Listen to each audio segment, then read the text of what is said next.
Bayan shekara ɗaya, iyayen suka ƙara ɗauko wani yaro daga gidan marayu, sunan shi Mantoch, sai dai ga alama ba shi da lafiyan ƙwaƙwalwa. Ya daɗe kafin ya saki jiki da mariƙan nashi. Idan ya yi fushi, sai ya ta dukan kanshi. Matar ba ta jin daɗi ganin yadda yake wahala. Bayan shekara 20, Suru ya girma ya zama babban mutum. Suna zaune ne a wurin cin abinci, suna shawara da shi da iyayen shi akan yadda zai ci gaba da karatun shi. Mamar ta kalli Suru ta ce da shi, tana matuƙar murna da samun shi a cikin rayuwarta. Bayan da suka rabu, Suru ya tafi ya ziyarci Mantosh a gidan shi. Ya ja masa kunne akan yadda yake bata mamar tasu rai. Saboda shi Suru ya san cewa mamar tasu ba ta son ta ga Mantosh cikin halin da yake. Ga alama babu kyakkyawar alaƙa tsakaninsu. Suru ya tafi makaranta.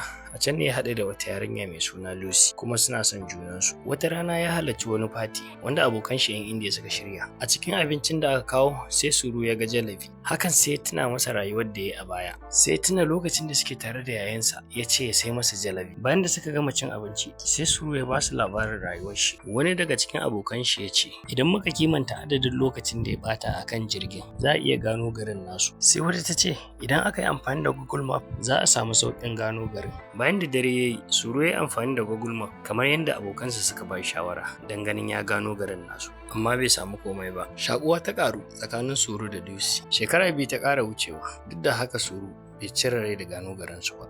Wata rana, Suru ya gayyaci Lucy zuwa gidansu. Iyayen shi ne suka shirya liyafar cin abincin dare.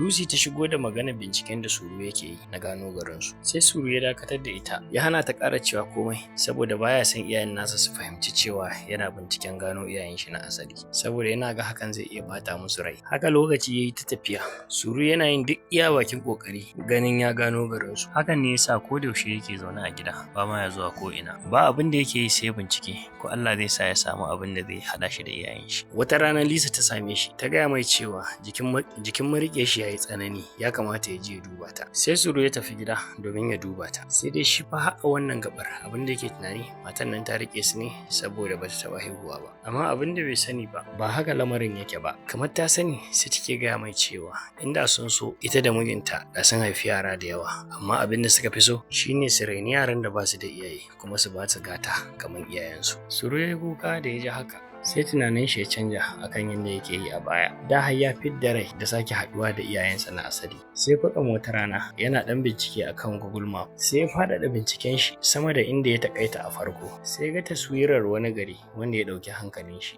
Ya ga wasu wuraren da ya sani, sannan ya ga wani ƙauye a gefe mai suna Ganeshtala. Sai ya murna matuƙa, sannan ya je ya samu Lucy ya gaya mata. Ita ma ta taya shi murna sosai. Sai ce mata yana zuwa. Sai ya tafi ya samu mariƙiyar tashi, ya gaya mata abin da ya gano. Ita ma ta yi murna sosai.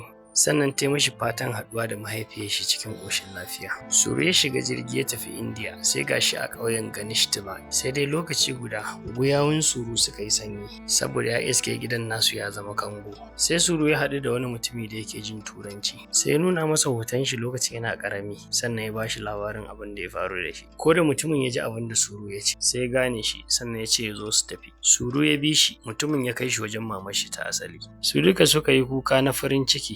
Sai Suru ya tambayi mamar ko ina yayan shi yake. Sai mamar ta gaya mashi cewa ai yayansa yayi hadarin jirgin ƙasa tun a ranar da suka fita. Suru yayi jimami, can kuma sai ga kanwar shi ta zo. Ita ma yayi murna da ganin ta sosai. Suka runguma juna cikin murna da farin ciki. Bayan da suka yi murna suka gama, sai Suru ya kira mariƙiyar tashi domin su gaisa da asalin mamar shi. Mamar Suru ta yi musu godiya matuƙa bisa ga irin namijin ƙoƙarin da suka yi. A ƙarshe Suru ya gaya musu cewa gano iyayen shi na asali ba zai canja komai tsakaninsu ba. A nan fim ɗin ya ƙare. Idan kun ji daɗin wannan shirin, ku taya mu da sharing. Ku yi following ɗinmu, sannan ku yi comment da ra'ayoyinku. Mu haɗu a wani sabon shiri. Na gode.